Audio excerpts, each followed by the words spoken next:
অনেকদিন পরে আমরা বন্ধুরা মিলে আবার একটা লং ট্যুরে বের হয়েছি। এখন আছি আমরা গাজীপুর চৌরাস্তা, এখান থেকে আমাদের রাইড শুরু হবে।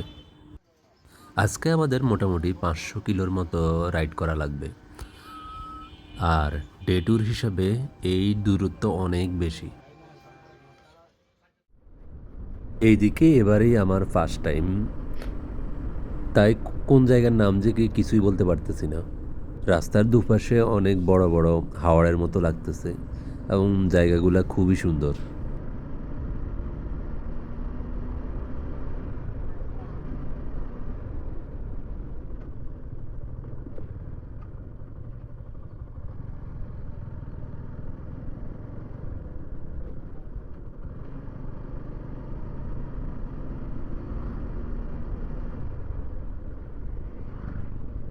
নেত্রকোনার পর থেকে রাস্তাঘাট টুকটাক খারাপ ছিল, তবে বাইক রাইড করার মতো।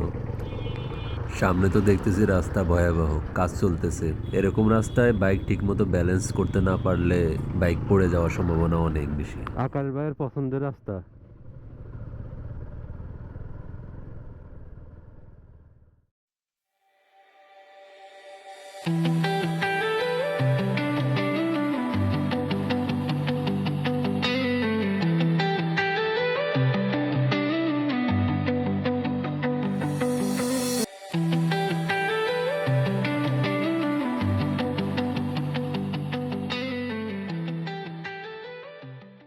এই জায়গাটা হচ্ছে পাঁচগাঁও সীমান্ত।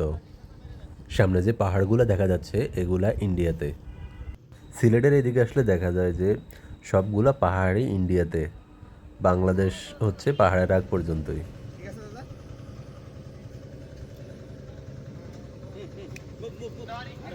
সামনে বিজিবি চেকপোস্ট আছে, ওইখান পর্যন্তই মানুষ যাইতে পারে।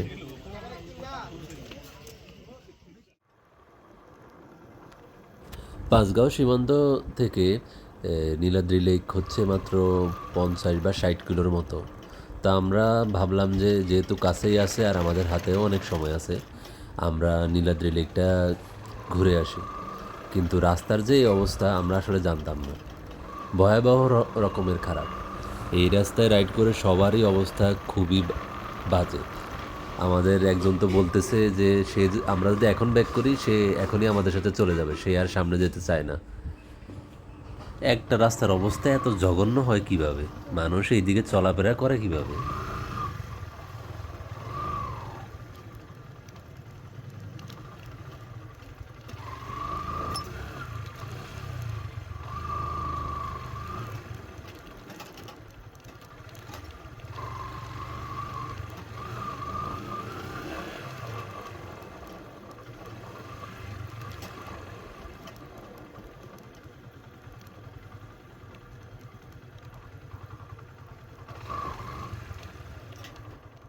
এটা হচ্ছে লাকমাছড়া প্লে গ্রাউন্ড। এটার পাশে আরেকটা জায়গা আছে যেটা দেখতে অনেকটা জাফলংয়ের মতো, ওইটাকে লাকমাছড়া বলে। তো আমরা ওইদিকে যাচ্ছি এখন। ওই ওই হেলমেট টেলমেট দেবো না? না না, কিছু লাগবে না। শিওর? তালাও তো মারে না। আর কিছু লাগবে না, আমরা এখান থেকে জায়গাটা দেখতে অনেকটা জাফলংয়ের মতোই লাগে, যদিও পানি কম। পানি থাকলে ওই রকমই মনে হইতো।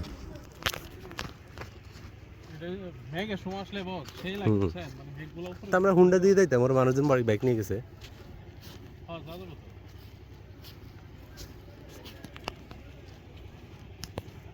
সবগুলো ভয় পায়, বুঝছো? যেমন হইলো 8-10 জন মানুষ তাহলে আবার ভয় কি পায়?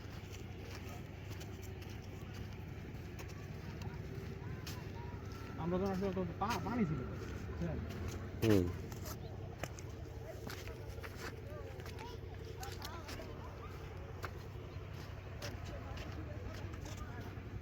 এই ওটা ইন্ডিয়াত না? ওই যে ইন্ডিয়া, এদিক দিয়ে কিন্তু রাস্তা আছে। আচ্ছা, ওই পাহাড়ের উপর দিয়ে আমরা যখন আসলে তখন সেই পানি।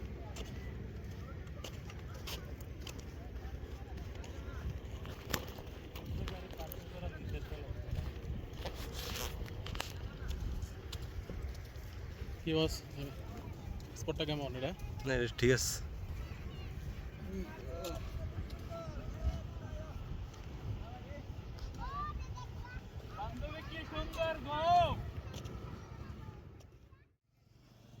অ্যাট লাস্ট আমরা নীলাদ্রি লেক চলে আসলাম।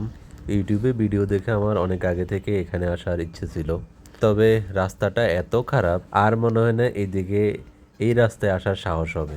বাইকের কি অবস্থা জানি না, তবে শরীর পুরো ব্যথা হয়ে গেছে। নীলাদ্রি লেকের সাথে জাদুকাটা নদী, শিমুল বাগানও দেখার ইচ্ছে আছে।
পুরো পাশে দাঁড়ায় একটু ছবি তোলা টিয়া লাগবে না।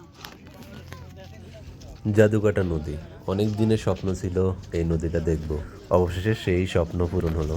আমার দেখা এখন পর্যন্ত সবচেয়ে সুন্দর নদী এটা। এটার পানিগুলো এত বেশি স্বচ্ছ, আমি আর অন্য কোন নদীতে এরকম স্বচ্ছ পানি দেখি নাই। সেই সাথে পাহাড়। নেক্সট আমরা শিমুল বাগান যাব। শিমুল বাগানটা জাদুকাটা নদী থেকে একটু পরে, মোটামুটি 10-15 মিনিট বাইক রাইড করে আসা লাগে। আমরা যখন আসছি তখন কোনো পানি ছিল না, সোজা রাস্তা দিয়ে আসতে পারছি, তবে রাস্তার অবস্থা খুবই খারাপ।